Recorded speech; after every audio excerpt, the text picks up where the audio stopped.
Bom dia a todos. Quero cumprimentar a mesa na pessoa do senador Isalci e, em nome da presidência da AEB, mais uma vez agradecer o convite para participar dessa audiência. A Associação de Comércio Exterior do Brasil representa o setor exportador há mais de 50 anos e, desde a criação do GT1 pelo Ministério da Fazenda, no âmbito do PAT-RTC, tem contribuído com as discussões sobre a regulamentação dos regimes especiais aplicáveis ao comércio exterior. E, objetivamente, a mensagem da AEB na audiência pública de hoje é enfatizar dois pontos que não foram plenamente contemplados no PLP 68 e que são pontos essenciais para garantir a competitividade das empresas brasileiras no mercado internacional. O primeiro ponto diz respeito ao regime do preponderantemente exportador. Nós tivemos a manutenção de grande parte dos regimes especiais, mas na redação atual do PLP 68, o regime do preponderantemente exportador ele não foi contemplado. E o que é esse regime, né? Os exportadores do Brasil, que hoje possuem pelo menos 50% do seu faturamento obtido com atividade de exportação, eles estão autorizados a adquirir insumos com suspensão de PIS, COFINS e IPI.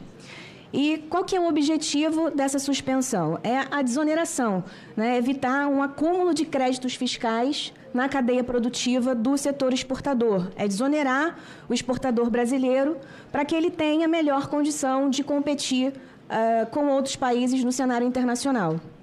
E, usando as palavras do secretário extraordinário da reforma tributária, o Bernardo Api, um dos principais objetivos da reforma tributária no âmbito do comércio exterior é a completa desoneração da cadeia de exportação, passando, inclusive, pela manutenção dos regimes especiais que são aplicáveis ao comércio exterior.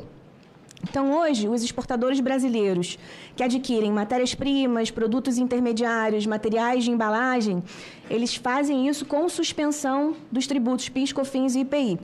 E, a prevalecer a atual redação do PLP 68, eles passarão a ter de recolher IBS e CBS. E, ao contrário do que se possa imaginar, isso não significa um aumento de arrecadação para a Fazenda. Por quê? Em se tratando de um produto final exportado, não haverá incidência de IBS e CBS nessas saídas. Então, esses recolhimentos que foram feitos nas etapas anteriores, eles terão de ser ressarcidos ao exportador pela Fazenda. Então, na verdade, o que nós estamos criando com o texto atual do PLP é um ônus para ambos os lados. Para o exportador, que passa a ter um prejuízo financeiro, um impacto de fluxo de caixa, né, de 27,9% sobre as suas aquisições de insumos, né, lembrando que esse percentual ele é a última estimativa da alíquota padrão do IVA, que foi divulgada pelo Ministério da Fazenda, 27,9%. E, para a Fazenda, haverá o ônus de ressarcir esses créditos para o exportador. Então, vejam, né, se uma das principais bandeiras da reforma, se não a principal bandeira, é justamente a simplificação, não me parece que nós estejamos aqui simplificando esse ponto. Então, não faz sentido haver a extinção do preponderantemente exportador.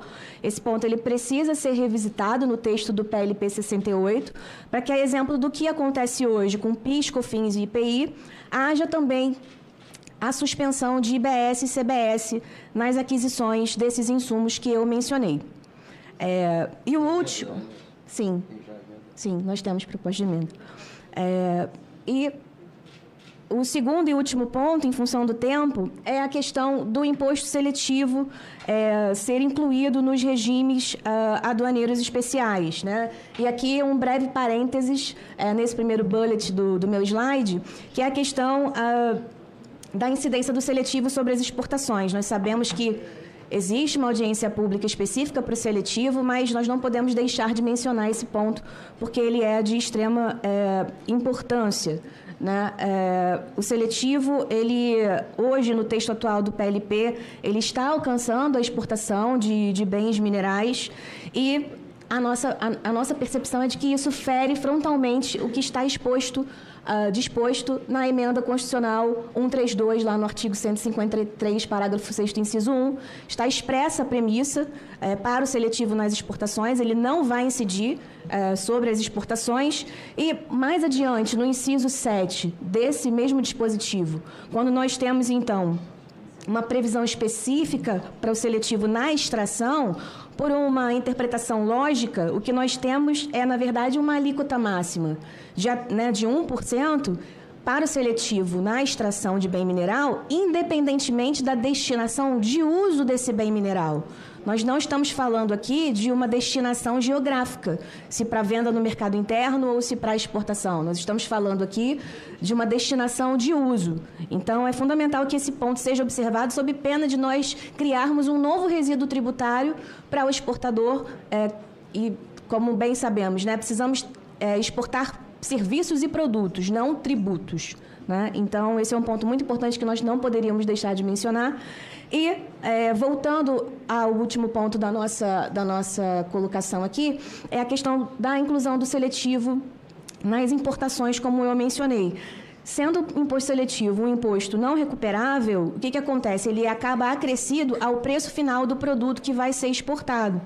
Então, quando nós inserimos o seletivo nos regimes especiais, a exemplo do que acontece com o IBS e com o CBS, nós estamos eliminando esse resíduo da cadeia exportadora. Nós temos uma melhor condição mínima de competir com os grandes players internacionais. Nós sabemos que existem países hoje que até mesmo subsidiam os seus exportadores, e nós não podemos ir na contramão disso, criando um novo entrave para os exportadores brasileiros. Eu não preciso dizer aqui da importância desse setor para o Brasil, para a balança comercial, mas vale pontuar que hoje a participação do Brasil no cenário internacional é de pouco mais de 1%. Segundo o último relatório divulgado pela OMC, o Brasil amarga a 24ª posição no ranking mundial dos maiores exportadores. Então, nós precisamos mudar essa realidade, desonerando completamente a cadeia exportadora do Brasil. Em função do tempo, eu encerro aqui a nossa participação. Senador, nós temos, sim, material preparado e disponível nesse sentido, com sugestões de emendas. Ficamos à disposição, inclusive das assessorias técnicas legislativas, e pela atenção de todos, meu muito obrigada.